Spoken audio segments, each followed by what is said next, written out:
Hello and welcome to the Why Postliberalism Failed podcast. Today is October 25th, 2024. This is what episode is this, Tom? I forget. We have a weird upload Oh schedule. gosh, yeah. What is is it 16 or 17 Yeah, I or wanted to say 16 too. 15 isn't out yet. It should be, but um it's chaos in the middle of the semester for me. Hurricane Hamilton hit at exactly the time that I'm supposed to be having all this grading finished, and our manuscript is supposed to be over at Acton. So it's madness over here. In case you wonder why I look like a zombie. But anyway, let's say 16. If not, then I could say we'll fix it in post, but we're not going to fix it in post. It's we don't have an yeah. editor. What is this? Like anyway. Um, so with me as always is Thomas House, and we have a guest today, Father Stephen. Is it Vrazel? Vrazel. Vrazel. My mistake. Father Vrazel agreed to come on here to talk about the comparison between being a priest at a parish versus the way we often see Catholicism described, especially by people like us or post liberals, what they're concerned about with the faith. There's a noticeable gap between the on the ground experience of a Catholic priest and the speculations of the intellectual class. So also of course, before we say anything, Father Vrazel has an amazing mustache. It's part of his look, his identity, his brand. I don't know. As a guy who is 44 and can grow facial hair like a 12-year-old, I am incredibly jealous. But thank you for coming onto the podcast, Father.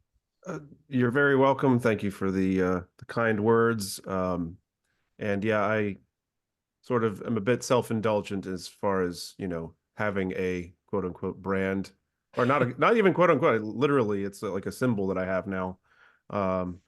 Which started as a joke. I was asked to speak at the women's conference here in town, and they wanted a photo of me for it, and I really didn't feel like taking a photo for it, so I just whipped up that little logo and said, "How about you use this instead?" Uh, they didn't want to use it though. Is So that tell us trademarked? That yeah. the logo? It's not. Oh, okay. I haven't gone through any kind of process there. So could you give us a little bit of your background? Sure. I am a straight out of high school into seminary kind of priest. So I'm from the Archdiocese of Mobile in Alabama. I studied both at I moved around a whole bunch, but I ended up at Catholic University for philosophy, and then I studied theology at the Gregorian University in Rome, at the North American College, where I did my formation.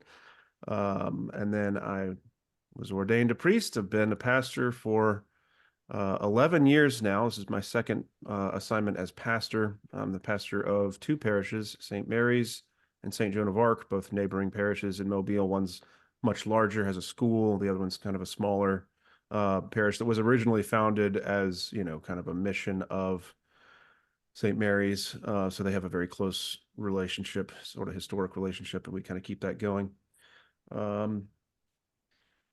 Yeah, I do have a bit of an online presence. It would be silly for me to pretend that I don't, especially on Twitter, although I've kind of taken a hiatus lately from that. But mainly I just like on the internet to interact with especially Catholic people, but sort of encounter lots of different perspectives and things. I had not, for the purposes of this podcast, not heard of integralism or post-liberalism or any of these kinds of themes until I got active on Catholic social media about 4 or 5 years ago. And I have never stopped scratching my head wondering, what are we talking about here? I mean, I've certainly grown in my appreciation of the ideas at play, and my interest in your podcast and your work. I hope that y'all are not confusing my interest in your work with expertise, but I certainly have come to appreciate an awful lot more and to educate myself an awful lot more about these movements, both currently and throughout the history of the 18th, 19th, and 20th centuries. Many thanks to you all in that, but still wondering, why are we just giving up on liberal democracy? How did we find ourselves in this place? Still kind of shell shocked that, I just don't see the world through the same lens, I don't think, as some of these critics of liberalism seem to. Yeah, so we think of you as like sort of a voice of sanity on Twitter, especially Catholic Twitter. Um, Thank you. and now James has a similar experience to me. We have Catholic Twitter, if we go on Catholic Twitter, and then you have the experience of going to church at a local parish. And they're two very different things. Local parish church, everything, the priest is normal. Most of the people in the pews are normal, just normal people living their lives. But Catholic Twitter has kind of a problem of, and my theory behind Catholic Twitter's problem is that you're a good priest who stays on Catholic Twitter, but you're the exception. Like most of the good Catholics have saw the toxicity of Catholic Twitter and just left. So what we have there are, more toxic figures that remain. Maybe do you think there's something to that theory?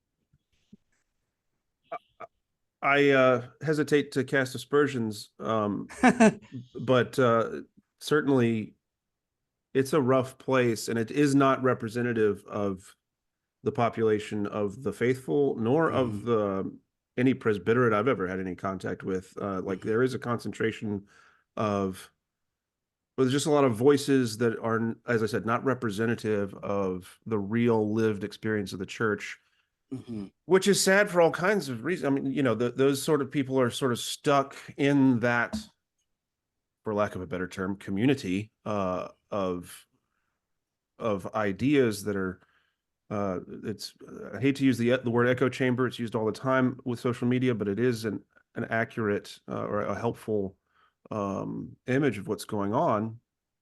But yeah, breaking outside of that, sort of an exception kind of shows the difference here. Like, it was shocking to me the very first time that someone in my parish brought up an idea that I knew had originated with a certain very public commentator on Catholic Twitter.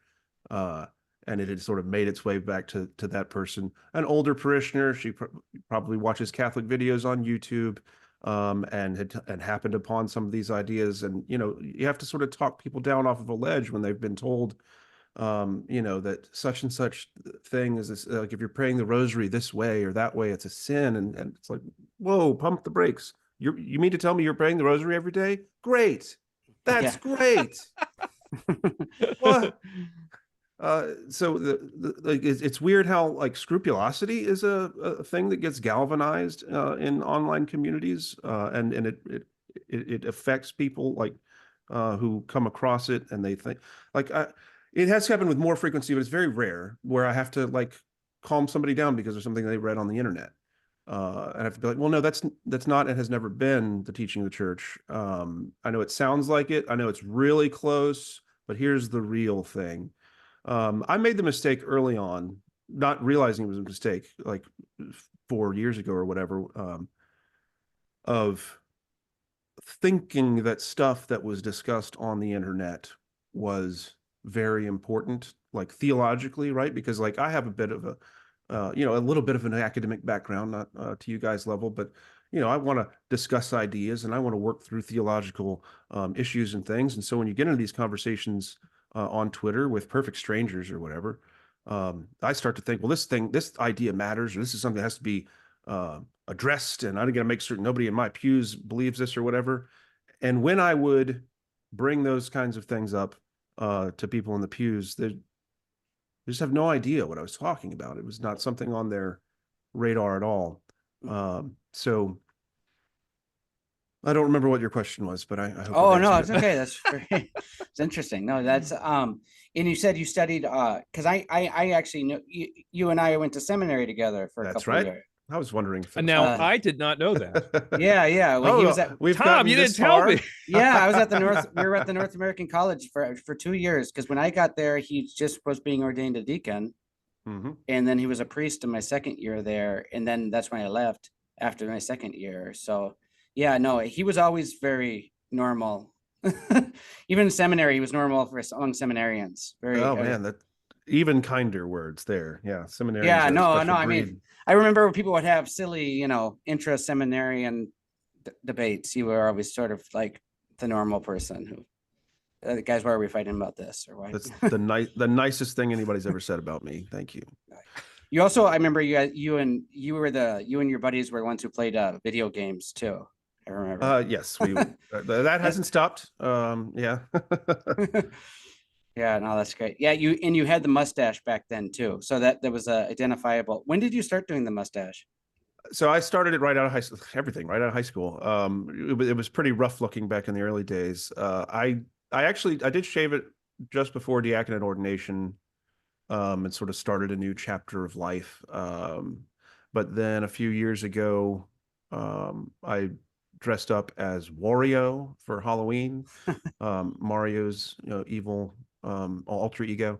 And he has a big bushy mustache, and I was like, well, may as well bring it back for that. And then when I had it on my face again, I was like, oh, I like this. I missed this. This is fun. So that's been 3-4 years ago, I guess. Oh, very cool. A very. And then, oh, sorry. Go ahead. When you were in Rome, when you did your graduate, the for the license and did you do the doctorate too? I don't even remember. No. So the So I do have a license, but it's in philosophy. I got that at CUA. Our diocese did not. We didn't actually continue for a 5th year, so I don't know if we're maybe out of sync on the timeline there. Because after my diaconate year, I only had 1 year of that second cycle. So I got an MDiv from the Gregorian University, which they no, that we're right then. You just Okay. then you were done there at the same time as me then, because Okay, you were yeah. finishing your MDiv and then I was just leaving. Yeah. And I think Okay. that they kind of made up that degree to accommodate Americans like me, whose bishop wanted us to come home sooner, Oh, and not okay. go back for that extra year. Mhm. Which at the time I was like, I want to do this academic stuff, but then I get a month's time in the parish, and I'm like, oh no, Mhm. I never really want to go back to that. Yeah, that's No, probably better. yeah. I mean, I think sometimes they can send you away to Rome for too long, and then you have no connection with your home parish or your diocese. I mean, that's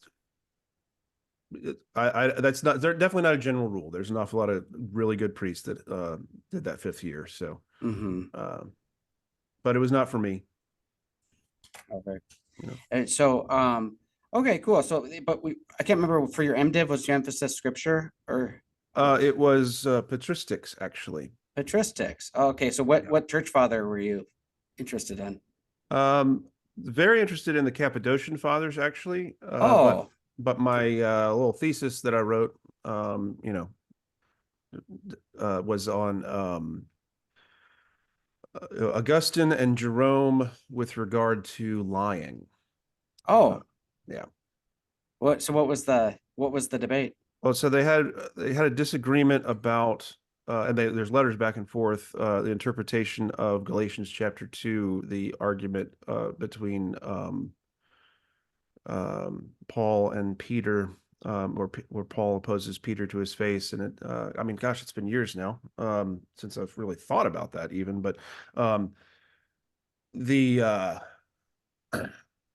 believe the crux of the matter is that Jerome, being such a defender of the office of Peter, didn't want to concede that Peter was in the wrong, even though Paul is very clearly saying he's in the wrong. And what that has to do with lying, I don't actually remember. But I'll send you the Tessina if you really are curious. Oh no, that's the reason I'm interested is because I wrote an article on these debates about lying to the Nazi. Yeah. And basically that was one of the things is I didn't know about the Jerome Augustine one, so now I'm interested because I found that these sort of like edge cases of deception, like saints and doctors of the church have disagreed from the beginning about how to handle them. So Yeah. it's really an open question, a lot of it. It really is, and that was Yeah. sort of it's been a long time, but I do feel like it was in terms of Jerome wanted to say that Peter was sort of simulating the whole scenario, and so it's kind of like a lie. I might be making that up though. It's really been a long time. Oh, okay. But I'll send you my Yeah, little bit that'd of be research good. I did on that. Sure. That'd be good because if I got add to that that point. Okay, so cool. So yeah, so James and I recorded a another podcast that hasn't been released yet, where we kind of push back against George Weigel. Because George Weigel said that post-liberalism he dismissed it as only an online phenomenon, right? Mm-hmm. And James and I didn't really disagree with him that it was an online phenomenon as so much as like saying that doesn't matter. Because some of these people who are influenced by this online debate hold positions of prestige, or they hold academic positions, or they might be disproportionately represented by intellectuals and the clergy, or not the clergy, the seminarians normally we were saying, like as the younger clergy. What have you had any experience of that? I mean, we're not trying to badmouth anybody, but if just to be honest, because we were trying to be honest about this so that we can address it. Do you think younger priests are influenced by some of this post-liberalism stuff? Priests, I don't know for sure. I mean, seminarians, yeah, it comes across my desk for sure, like every now and then interactions with them. Priests in my diocese, it's not really taking hold. Okay. To my experience, my interactions with the presbyterate. But to go back to what you're saying with Weigel, and I'm not familiar with what he has to say about it, but the idea that because it's online, it doesn't matter. It very much matters. Like that's the thing that has moved me from sort of poking fun at it 3 or 4 years ago to being like, oh no, I need to learn about this and learn like an effective way of engaging with it, because it is gaining popularity, it is gaining relevance in the real world. It is, and it's affecting, like, people are on the internet. That's where people are going, and people and I'll see things. So I always like to see the trickle of information that starts out. It doesn't start on Twitter. There's other places, it sort of gets there, but then Twitter's always a step ahead of Facebook. But then you'll eventually see those kinds of ideas start being shared and everything in the Facebook arena too. And my Facebook timeline is full of, when it's not AI garbage, it's full of just, friends and family and local connections. And that's kind of what my Facebook experience is. I think that's what it is for most people. And so when I see what are essentially bad ideas for society, it seems like they're backed up by the church, and this is the way that, like, this is going to be good, and that stuff finds its way into the hearts and minds of the people I love. Yeah, it's not just online anymore. This is something that has to be addressed.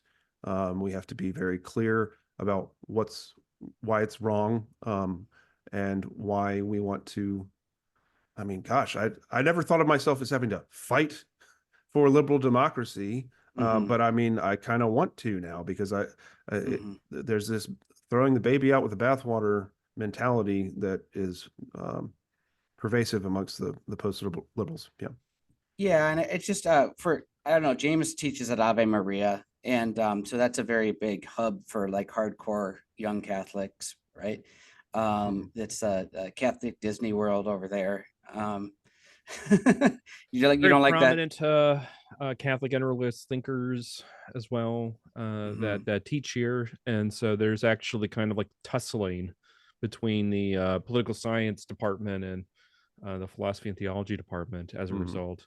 Not that everyone in those departments is an integralist, but that's where they reside, and it kind of doesn't help that they're in those departments right? Because at a conservative Catholic university, we're kind of less credible than philosophy and theology. They're the queen and The handmaiden. the handmaiden to Right. truth, and here we are with useful advice. Areas of prudential judgment. So That's right. Yeah. So that's one of my biggest concerns. Also, if you get to the hardcore groups of hardcore young zealous Catholics, which are good kids, they're all good kids. Even like at non-Catholic schools, like in my experience, it tends to be very popular with them. Oh, certainly. too. I can Mhm. echo that. Auburn University is in the Archdiocese of Mobile, and we have really an excellent parish in Auburn and very, very good campus ministry. And so lots of very active students in campus ministry there.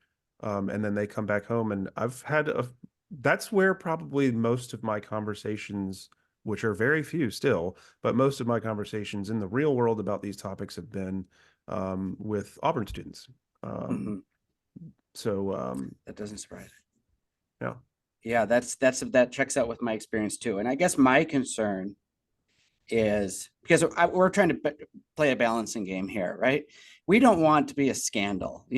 James and I, we want the church to thrive. We think the church is thriving in a lot of places. Like it's doing better than people think in a lot of places. At the level of sort of when you get further up, like the power structure, we've had some scandals and some mishandlings of things last few decades. And we're trying to learn from that and recover from it.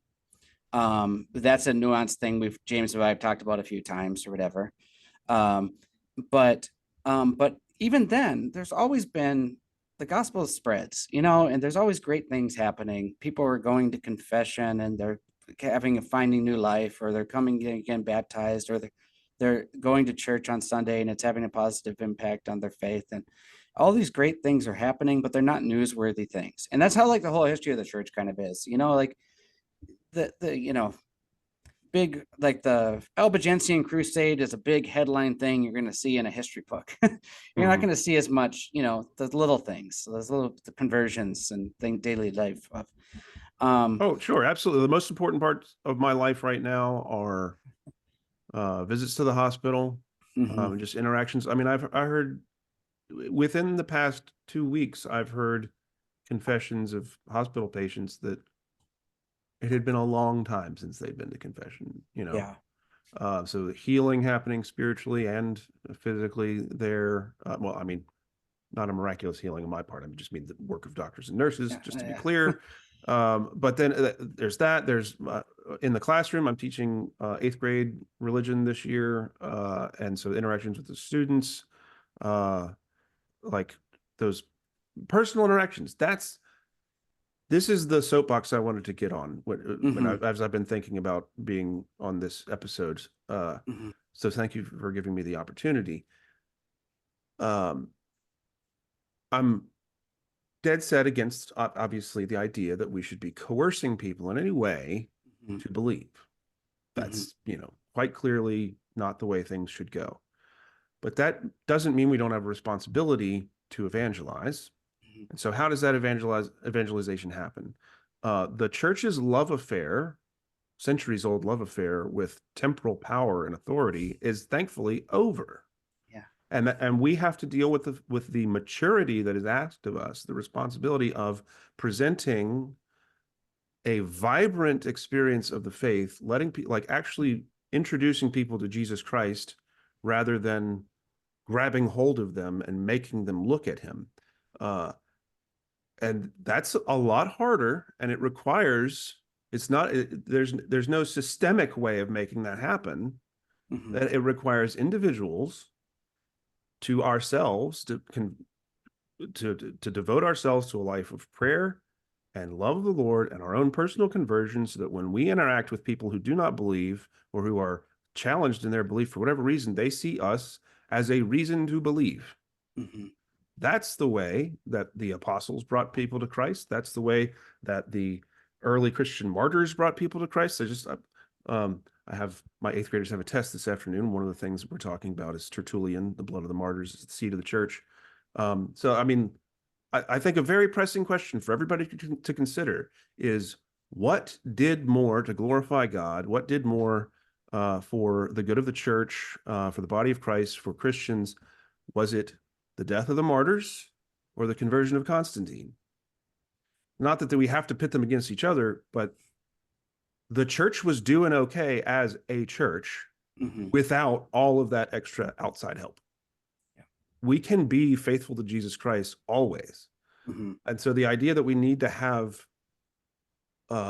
governmental incentives or whatever in order for, like, that's not the gospel. That's us having a that's us like in the Old Testament making a deal with Egypt or whatever when we're supposed to be faithful to the Lord. Like we're losing sight of everything when we think that we've got to make the world a certain way so that people will believe.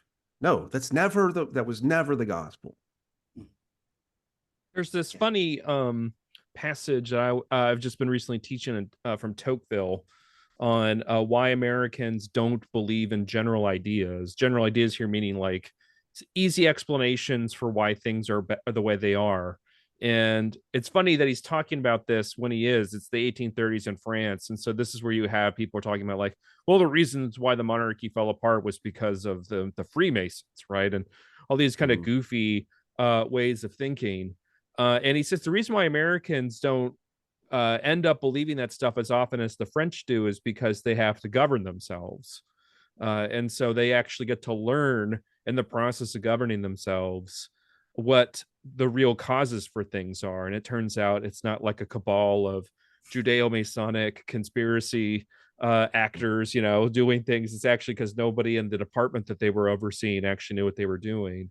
Is this part of the reason why you don't actually see this stuff in the ordinary daily lives of Catholic priests in America? It's like when you actually do the business of a pastor, you're talking about unum sanctum doesn't really seem all that useful, or the need to condemn liberalism on every. I was thinking about while you were talking about going to the sick. It's like I wonder if when you were going to see the sick in the hospital, if you just started to read unum sanctum to them, like it just doesn't work, right? It doesn't make sense to talk about these things once you actually need to run a parish. Yeah. And in fact, the running of a parish and doing the administrative side of things it causes me to see other organizations, whether they're in the church or not, other kinds of institutions, governmental or anything, like all the problems that I have to deal with and all the misconceptions that people have from the outside looking in when you don't have all the facts, because I can't give you all the facts because like I can't tell you about this or that student's, disciplinary record or whatever, even though you feel like you, a parent of another student, you deserve to know it or whatever. There's so much that the running of things, like once you have that insider info and perspective and you realize the challenges that are involved, like I have a certain empathy for other organizations and realizing that, like, yeah, there's bad people out there. There are people that are making, decisions for nefarious reasons and all kinds. Like I understand all of that, but there's also, like you said, there's just incompetence sometimes, or there, like the motivation is for a reason that you would never even consider because you've never been in charge of something. That was when we were doing the COVID shutdowns.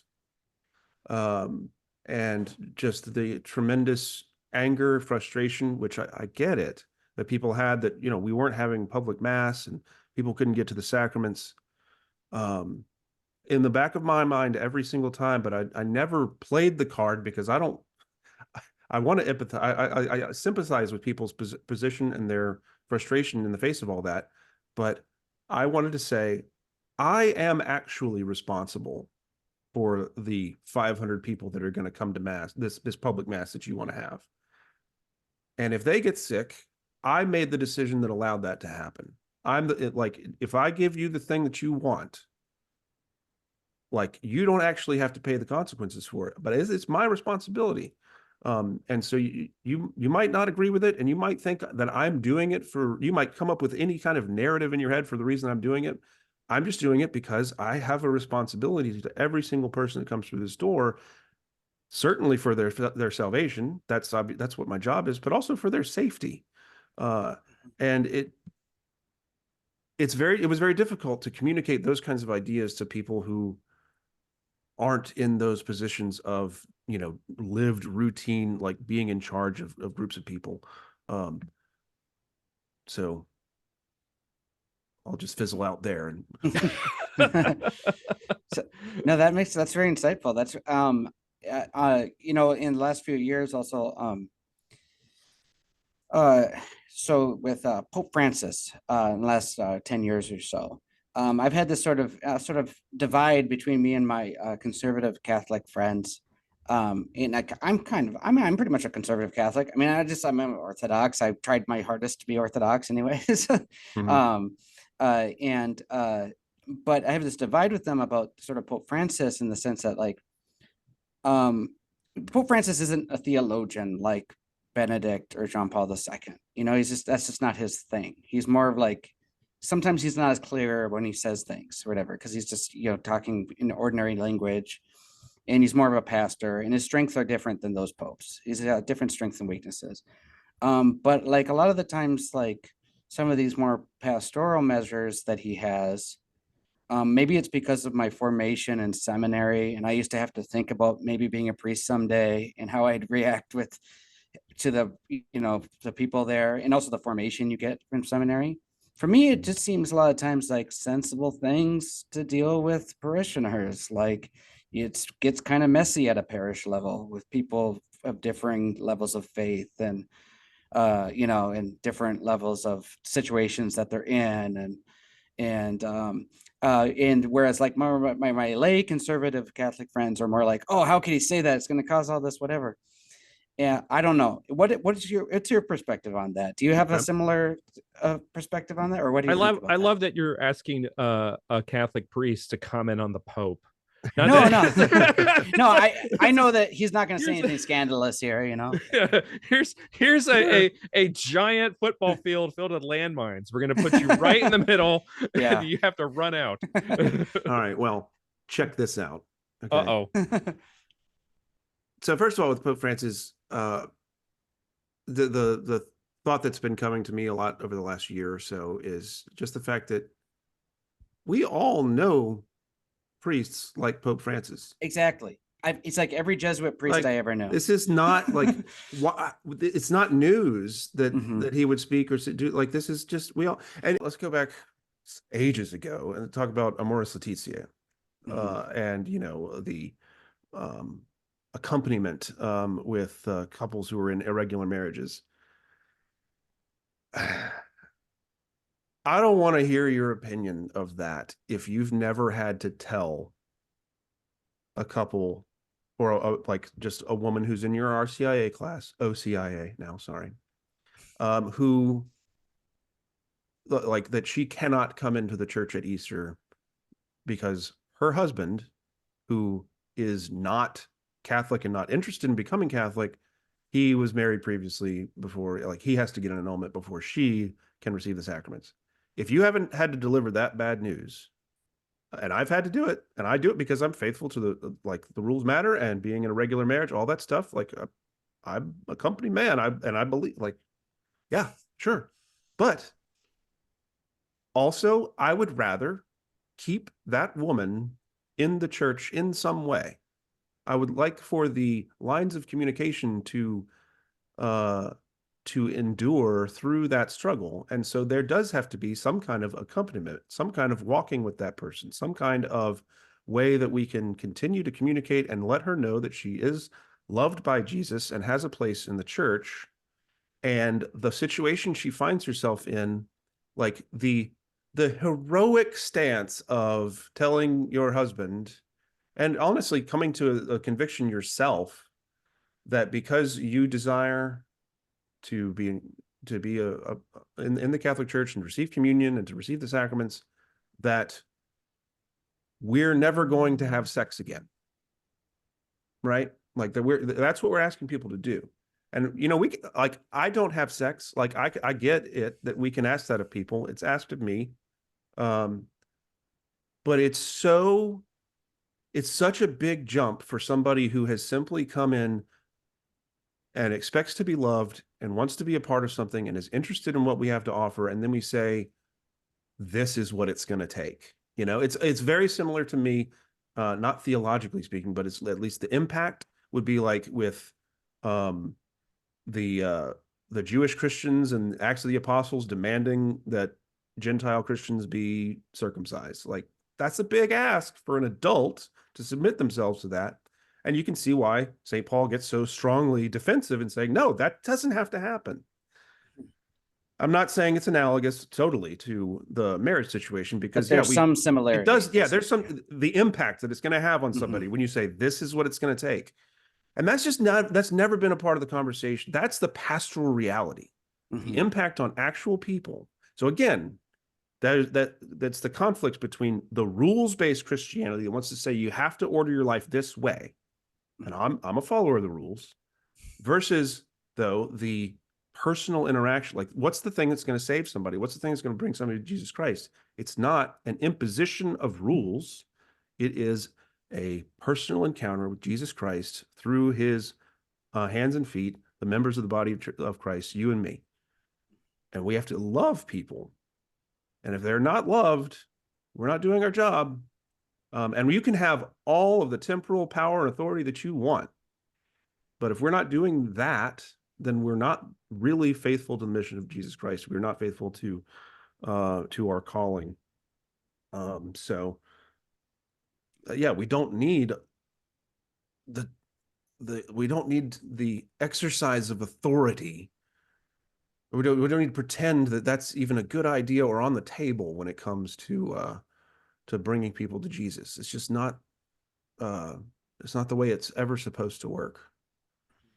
Yeah, there's something of a what if to soften the blow a little bit, under a sort of a post-liberal approach would be, well, if you do continue to have sex, we will put you in jail. It's like, oh well. Yeah, that's really well put, Father. And my mentor, who's a priest, he'd work for like the CDF, right? And he one time got interviewed by John Allen, and it was about like this like sort of casuistry issue of like the church is actually okay in this one case of doing this one thing. The one, it was sort of one of those detailed things. It had actually to do with the whole debate whether you could ever have a prophylactic without a contraceptive use, and that was that big debate, and it's still an open question. And he said to John Allen, he's like, listen, a lot of us think you can. There in some instances, like the rare instances, but they're very careful. They don't want to say it's very rarely that would be prudential even. But you don't want to, we struggle to say it because then the media is going to jump, pounce, and then whatever. But Francis has kind of bypassed some of that. I think kind of been bolder with that, where he just says, listen, he's trying to set it up so that the pastors know we're at the level of discretion that they have on these difficult scenarios, and it's not, and that's going to get them in trouble with other hardcore Catholics. But I feel like too, there's a frustration on the part of priests who have, like, this is the way we're supposed to do things, and we enforce the rules in this way, and we ask this of people, and I've been faithful to this or whatever, and then like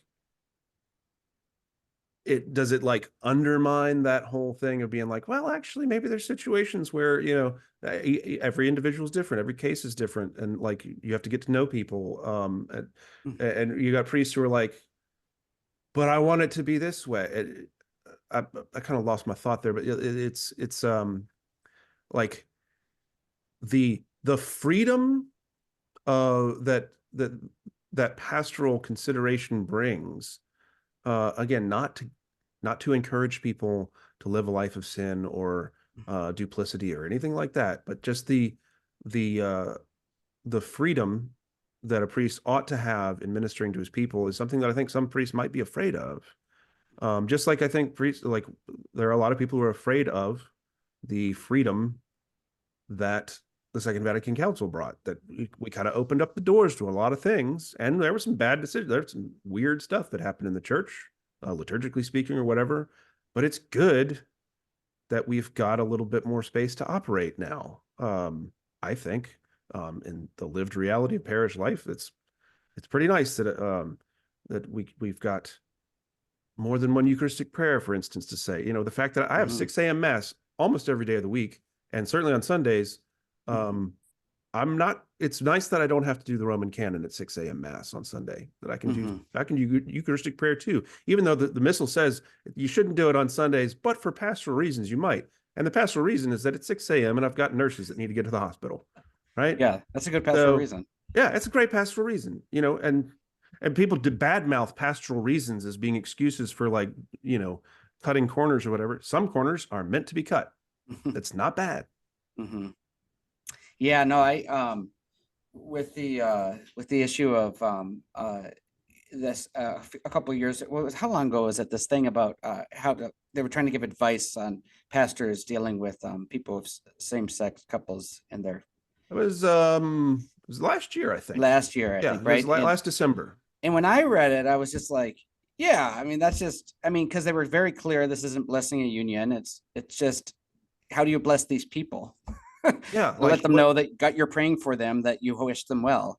That God. Yeah. What does the church offer to these people, right? To those people, what does the church offer to a couple that comes in goodwill, who understands what the church is? That's it. It's like, man, when people getting on another soapbox, people complain that priests aren't preaching enough about homosexuality or abortion or whatever. It's like, who's confused about what the church teaches on that? Like, is that really a theme that I have to bring up every week? Maybe let's talk about your deep-seated anger, and those kinds of insidious sins that. Anyway, yeah, they're really easy on anger for some reason. I don't get why. Yeah, anger. Yeah, even though Jesus said you're in danger of hellfire if you call your friend an idiot, like or whatever. But yeah, with the gosh, I don't remember the name of that document or whatever, but from a year ago. But yeah, it was like Pope Francis is trying to, my read of it, is trying to give the church a role in people's lives who don't have it, who aren't perfectly fitting into the paradigm of what we have said salvation is supposed to look like this. Like, not everybody fits into that black and white. There's an awful lot of gray in the world. And the church ought to have a place in those people's lives of some kind. And in the pastoral reality on the ground in a parish, we do have a role in people's lives. Of all, like, most people don't actually fit into, well, most active parishioners do. That's fair to say. But most people that I'm encountering, most people, like, but school parents, not a lot of school, not a lot, but the school parents aren't as faithful to Mass attendance as the people that might be on your parish rolls are. And so they're going to be in all kinds of different life situations. And you're ministering to their kids. You're teaching them the teachings of the church, which are sometimes going to be at odds with their lifestyle at home. The church belongs in those people's lives. Those people deserve to have the church be a part of their life. And we're going to have to find a way to communicate to them and to shift our focus, or to be able to have a message, and to be able to give blessings, in fact, to folks who don't have it all together. Like, it's all right. We should be rolling up our sleeves, getting our hands dirty, and reaching out, and not demanding that everybody be perfect before they get to us. It feels very much in the spirit of dining with prostitutes and tax collectors, and yeah, right? Exactly. Yes. Not with the intention of them staying those things. Yes. Yes, there's that too. Yeah. You're still trying to lead them to the ideal, right? Yes. There can be risks in those homilies you were describing, culture war types wanting, namely that this is something as a father with 4 kids under 11, I don't necessarily want the priest to be talking about these things in front of my children until I've had a chance to explain it to them when they're at the right age. Yeah, of course. I had a priest who, with very good intentions, talked about because it was a mass that was held on campus here. He talked about modesty and the need to dress maybe not so revealing clothes, which in like 1,000-degree Florida heat was not necessarily the easiest thing to follow. But I'm sitting here staring, like glancing at my wife, always talking about these things. Like, do we need to make my 11-year-old daughter feel awkward for wearing shorts? So that wasn't the priest's intention, but it's these are the problems you run into when you try to when you try to get hardline like this. And the thing about a modesty homily,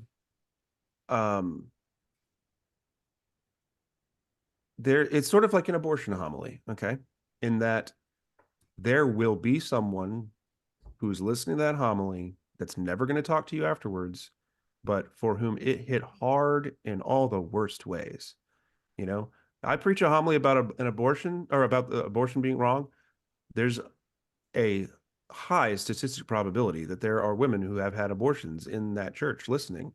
And most priests who talk about it don't talk about it in a pastoral way that is, affirming their God's love for them and mercy and everything. Like, that's not generally a part of the conversation. Modesty, like there's somebody who maybe it's their first time back in the church in 5 years, and they happen to have a tank top on, and you preach about modesty, you're not going to see them for another 5 years, if that.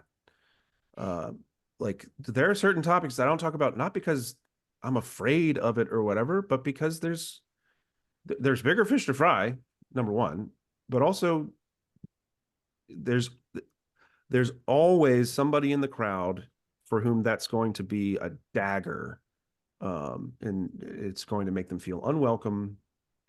And and I'm sorry, but if your response to that is, well, they should feel unwelcome, nope, you're wrong. That's not true. We're gonna have a tiny church with just me pointing at the mirror saying, "You are so correct."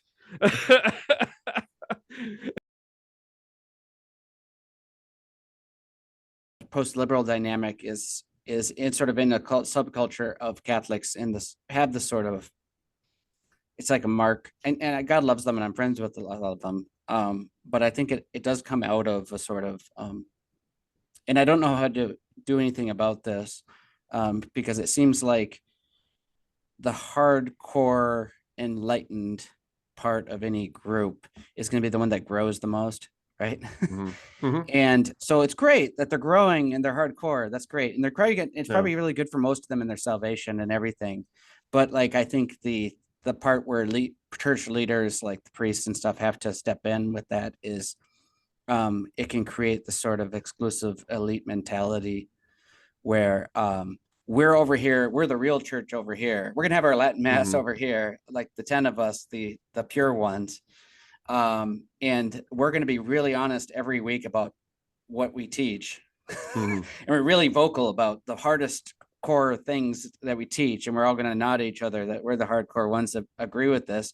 But when you're a pastor who's a little bit more mature in the faith, like you or whatever, you have to be thinking, how do I help all of these people find Jesus, and not just the ones that are already hardcore. Yeah, that's exactly right.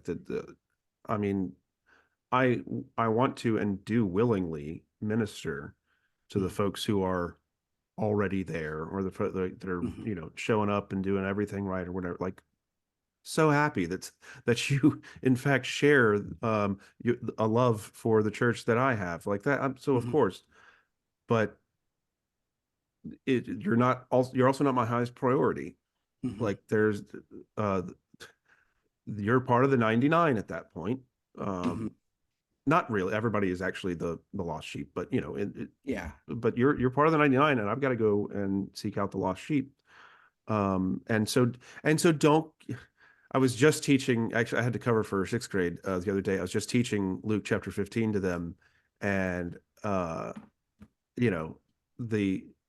fact that the lost sheep, the lost coin, and the lost son all go together right there as a trio of parables. Really beautiful chapter of scripture. Like we should be avoiding with every fiber in our being. We should be avoiding being the older son. Like you shouldn't want to be that guy, and you should be able. We should boldly recognize, have the self-knowledge of being like, maybe my complaints are sounding an awful lot like, you know, I've been working for you, you know, I never left, and you never even given me a kid goat to have with my friends or whatever. Like, okay, fine, but thanks be to God you're here. Thanks, like this is good, but I really want to reach the one who's not here. I want to get him back. I I was thinking about this the other day. We have this sort of, for lack of a better term, debutante thing for eighth graders in our Catholic schools.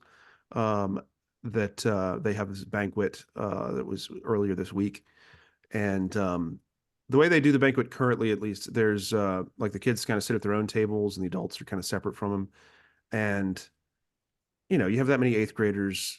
You know, we're talking like it's like 80 or 100 of them or whatever. Things get a little bit rowdy. They're you know, it's at the end of a school day, and they've had to go to mass beforehand, and like now we're having dinner, and they're just goofing off.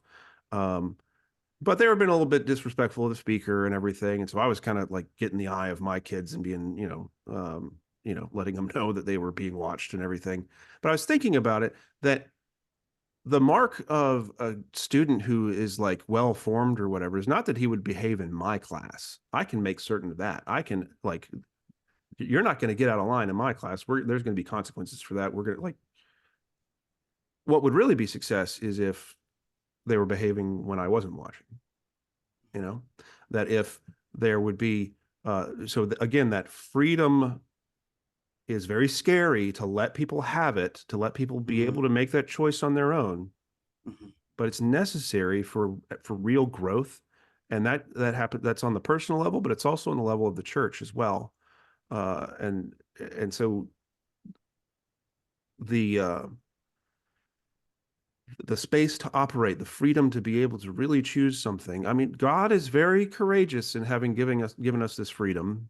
It's pretty wild that we have such a hard time following his example and respecting the freedom of others. It's yeah, like I said, it's a bit of a hypocrisy on our part. Yeah, that's pretty profound, actually. Yeah. Yeah, God gives, yeah, that's something. Yeah, that's a really good point. So James, do you have any other questions about him about topics that we're concerned with? I did have one that I want. So, you know, a lot of this post-liberal discourse is kind of a response to, you know, the secularization of the culture, or the failure of a kind of pluralistic religious political effort to stymie like same-sex marriage legalization. And for a while there, overturning Roe didn't seem to be happening, and now it has. And you know, there's been a post-liberals kind of moved the goalpost on that one. But you know, that's not really what I'm always most interested in when I talk to parish priests, people who are like, what is the actual on the ground political or legal problems that come from operating a diocese or a parish? Like, what are the things that don't get these like big sort of like marquee sort of like same-sex marriage? Like, what are is it like you know, investigations from for tax issues, or is it aggressive surveillance of priests talking about things? Like, what are the things that don't get as much notice that are like political or legal problems for priests? Well, first off, an answer doesn't come ready to mind, but I do want to sort of echo the spirit of the question, in that, you know, the legalization of gay marriage is not a thing that has affected my day-to-day in any way. that there is a sort of, the whole culture war things centered around the Little Sisters of the Poor, and with the Affordable Care Act and contraception and everything. So that did affect Catholic organizations to a certain degree. But That was true here too. Like the only yeah. time any of these things have ever emerged as a real issue was the HHS mandate for contraception. Uh-huh. Um, and I mean, I'm not surprised you don't have like an example ready at hand, because I don't think there are that many, right? I think it's actually pretty good to Yeah, be we a we priest we here. operate. Yeah, um, they it's funny how our existence in a liberal democracy and a pluralistic society actually has awful lot of benefits for believers. That we have a lot of legal protections, and we don't have to it's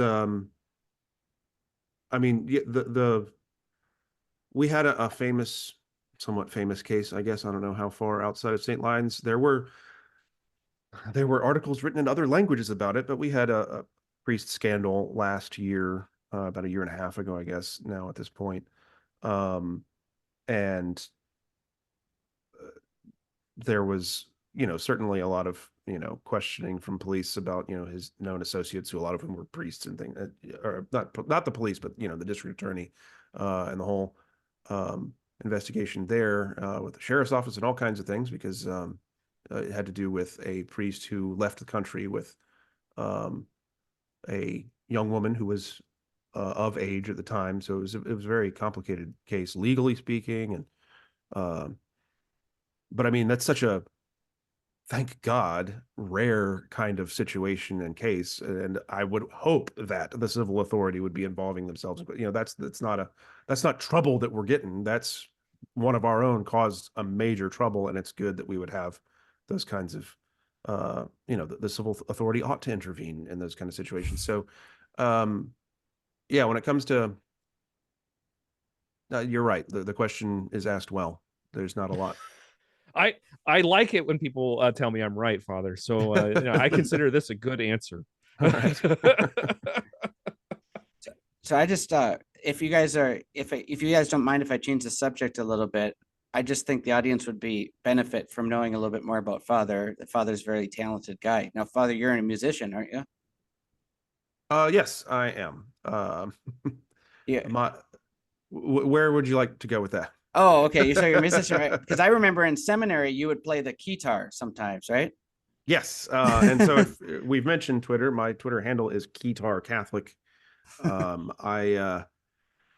I just actually was playing on that not too long ago for a friend of mine's 50th birthday party. He wanted me to get up on stage with the band. It was a fun party, but I got up and played Old Standby, Van Halen's Jump. But yeah, so I've got an old sort of 80s style synthesizer. I've also, in intervening years, Thomas, since were in seminary, I got into analog synthesizers, so the kind of like stuff Nice. that Edgar Winter would have worked with, like kind of. So I was building one of those. I've still got all that stuff, but haven't broke it out since I moved to this parish, because packing it all away kind of broke the continuity of it, I guess. But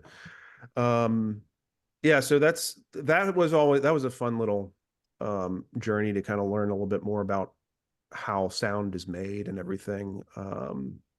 So yeah, there's a bit of my hobbies for you.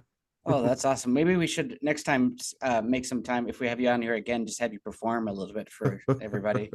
Yeah, we have no intro or outro music because Yeah, you can make our intro yeah. outro. Yeah. Okay, Yeah. I could do that. Yeah, for a little while when I was doing the analog synth stuff, I started a YouTube channel, which I guess you can find those videos. I'm not sure, but like kind of explaining like this is what this module does, and I made a little bumper of a little snippet of Bach's Toccata and Fugue that was played by a sequencer on the synth, but the video is a oscilloscope showing the waveform and everything. I was really proud of that little That's awesome. 10-second clip.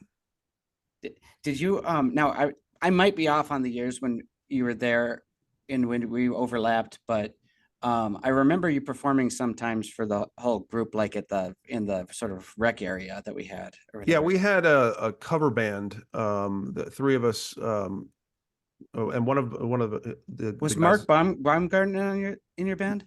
No, he was. So that was like they kind of took the baton from Oh, us. that's right. But one of the other priests, Father Victor Ingalls, he's a priest of Mobile, and so we've still kept up and everything. We don't really perform anymore, but yeah, we used to just play everything from TLC to like I said, Van Halen. It was a lot of fun. Yeah, it was a lot of fun for me. Like you guys were good. It was, imagine, you were front row and they were, playing all this rock music, and it was cool. It was, yeah. I remember one time I had my brother visiting me, and they let him in the rec room for this, whatever. Mhm. And I think that maybe was after you left, but they performed Black Eyed Peas. Oh, And nice. and my brother, he was an opera singer, he doesn't do it anymore, but so he was into music himself, and he was just like, this is awesome. This is awesome. You got all these people in Roman collars playing this music, Black Eyed Peas, and It's sort Yeah. of the counterpoint to the hillbilly Thomists, right? It's like the hillbilly Thomists, they go sort of bluegrass, natural instruments, and you're like using like analog synths on a Yeah. guitar. Mhm. Mhm. yeah. Yeah, maybe you should start a channel on YouTube for that with your band of priests to do that, because Ah, man, I tried for a little bit, but the amount of, I mean, you mentioned like we don't have an editor for your podcast. Like all that stuff is so hard. It takes Yeah. so much time, and you don't realize it until like once you stop being a consumer of content and start trying to make it. It's like, oh, I got two full-time jobs already. So, I would just do unedited one take performances out of the Gather hymnal. ooh, yeah, you can Just find. Lord of the Dance that thing. Lord of the Dance. Father, do you Oh guys yeah. still play Lord of the Dance at your parish? Well, no, because it's. I mean, I hope that word has gotten out about that song that it's not actually Christian. Yeah. But we do the simple gifts though, the shaker Okay. hymn. That's a beautiful bit of American sort of what are there's not an awful lot of things that sort of the American, wider church of our separated brothers and sisters, has really added to the experience of Christianity. But some of the music's really good, and Yeah. I like the "'Tis a Gift to Be Simple." It's a good one. Yeah, I like a lot of those things I grew up with too. Some of them. I mean, the first time I heard Lord of the Dance, though, I laughed because I couldn't believe this was being sung in church. But Yeah, it's pretty wild. I don't like this anti-gather hymnal sort of consensus forming on this podcast. I wanted So to. I let don't me like sorry, this. yeah, I guess can I'm an dial it back. anti with that. I That's a can great dial way it of back. describing So we just had a fundraiser last night. We do this big trivia night thing, and the teams, they're meant to dress up because it's around Halloween too, and so we have a theme. The theme this year was songs that you know by heart. So like we had a thriller table, and we had all these different secular music and everything. That was the main idea. But my team, we all dressed up as church songs that you would know, and all of them were out of the Gather, Glory and Praise stuff. So I was on Eagle's Wings. Yes. You can find me on Facebook with my eagle hat and feathers and everything. So I was raised on that stuff, and I played it. I performed Sure. it, in church for years. Growing up, my dad was a church musician, and so I was, part of that thing, and I have a special place in my heart for all of that. Um, I no, attended a Jesuit Same here. parish, so it was the only option. mhm. But they were a little hippy dippy, so we got Lord of the Dance more often than I'd ever ever want to hear it again. Oh Well, and man. the thing about it is that it's so similar to Simple Gifts in the melody that sometimes when that song gets played, like people might snicker. It's like, no, this is actually a really special song. Like Yeah. listen to the words and and also learn a little bit of the history and like the idea of a whole Christian movement embracing a simple life. Like a good message, something we should be embracing ourselves. Speaking of the Jesuit church, I went to a Newman Center and when I first started college at a state university, and it was very, very, very from that generation, right? So he did the Lord of the Dance was like the least of your concerns. So they There's actually had a song where you could almost put, is this a neo-Nazi song or a super left-wing Catholic song? And you Whoa. might not, because it was trying to emphasize universalism, right? Oh, So there was a line in it about how Hitler is in heaven. Which, Wow. like, in the context, you knew it was just because they're trying to say everybody's going to be in, whatever. Yeah, but instead it kind of sounds like Kanye West. Yeah. this is oh my gosh. Yeah, there is it made around the rounds at Weird Catholic Twitter about 5 or 6 years ago, the Easter Mass at the Berkeley Newman Center with these four women who are doing liturgical dance, and the priest is in none of the appropriate vestments, and he's like dressed in the altar. He runs with the altar cloth over his head like like a sheet, like he's just bringing it, he lays it down on the altar. Yeah, there's I once attended a mass where the priest opened with "In the name of the Creator, the Redeemer, and the Sanctifier," and my soul left my body. Like I could not handle it. So Lord of the Dance can sometimes be the least of our problems. Yeah, I think I'm just going to say this. I think that sometimes my online detractors with whom I've stopped engaging over the years, but I think everybody thought I was a big lib, um, especially when it comes to like liturgy and everything, because I do have a bit of a mind for like a pastoral reality and realizing that even parishes are maybe in a different spot than where you'd want them to be, whatever. But if you were to come to mass at my parish, I think most people would be very surprised about just how reverent it is. And I mean, we sing the antiphons and stuff, even at the offertory. So like sometimes stuff out of the graduale. So I just want to say that somewhere. I never really get a chance. Like, I what I feel like we're doing in my parish is actually like, and it's an exemplar of what post-Vatican II music should be. So speaking of music, Thomas, thank you for bringing it up. I'm actually very proud of what we're doing here. So if you're ever in Mobile, come worship with I us. think we're all on the same page here because actually we were talking to earlier episode. We probably should finish here soon, but we had an earlier episode with an economist, a young economist, Clara, and Clara was it Clara Piano, and she does like. Congratulations to her, by the way. She just won a big award at the Acton Institute. Oh yeah, congratulations to her. She was a great guest, and she does like a lot of economics and religion stuff. And she basically says like these more like Latin masses or reverent masses are actually really good for the church. It brings in there's actually evidence to support that, like that empirically. And we support that too. We support very reverent mass. In fact, we think if every mass was a little bit more reverent in the Novus Ordo and did it more the way it was intended by the Second Vatican Council, then you wouldn't have the split. Well, and that was part of my reaction to Traditionis Custodes when it came out. I mean, I withheld all my reactions for a while because like people who go to the Latin Mass don't care what I have to say about this, or it's only going to pour salt in the wound or whatever. But when I did speak up, I eventually said, as somebody who celebrates the Novus Ordo, I just want you all to know that I would love for you to be with us because your love for the liturgy and your desire for reverence is something that is needed over here. And so like, I know that to expound on that a little bit, like, I know you want to scratch that itch. I know that that's like, this is what you envision as the way you want liturgy to be, especially the liturgy that you go to and that you raise your children in and everything. But if that option's not presented to you for whatever reason, your presence in for lack of a better term, a normal parish, is going to enrich that parish. Like the sort of person who is so dedicated to the church and has such a love for the liturgy. I want more parishioners like that. 100% agreed.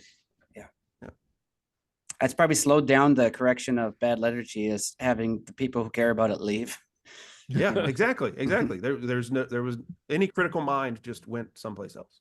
Mm-hmm. All right, maybe we should leave it at the liturgy wars. We covered all of it, right? We covered, like, we did modesty, we did liturgy, we did Francis. This is basically one giant Catholic Twitter cycle that we started with integralism, we didn't talk about NFP though. Oh, so we have to have you on again. That's the taboo topic. Yeah, that is. Yeah, like, that's the one that reaches my wife. Like, she doesn't get any of this other stuff, but like the NFP people and the anti-NFP people, that's some viciousness right there. So we'll save that for later. Thank you so much, Father, for coming on. If I may offer thanks as well. I really appreciate what y'all are doing. I've been following the podcast, following you guys on social media. As I said, I have found myself in need of, well, as I said to y'all privately, but it's like I've got to catch up on a lot of this stuff so that I can, when I have an opportunity to use my voice, I'll be able to speak coherently and competently towards it and everything. And you guys are giving me the tools for that, and I'm sure I'm not the only person. So I do appreciate the work that you're doing. Wow. Well, it means a lot from you, Father.